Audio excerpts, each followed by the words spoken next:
Nga pala guys, ito yung viaduct ng dagat. Ito yung dito nag-review ng tao kapag mataas ang tubig. Ito lang.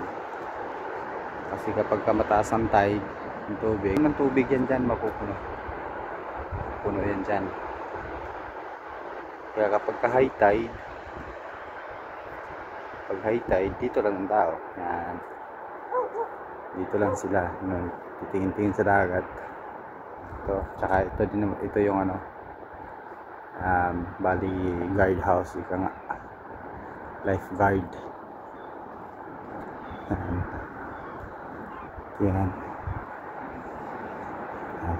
Kita nyo naman, daming tao.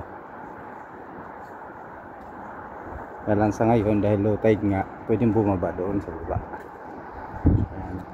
Doon ako kanina sa batuhan. Doon ako kanina, nilakad ko yan. Doon, mula doon, malapit sa tinitirahan namin. Yan. Sa akin, hindi kasi gaano makita ang dagat, gawa ka nung masyadong ano, magpa-fog. Maganda sana tignan yan kapag malayo yung tingin mo.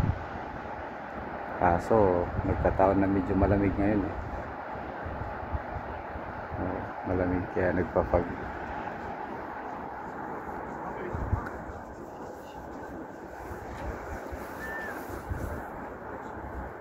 At the same time, kapag ka naiihi ka habang naglalakad, yan, public toilet po yan. At the same time, lifeguard.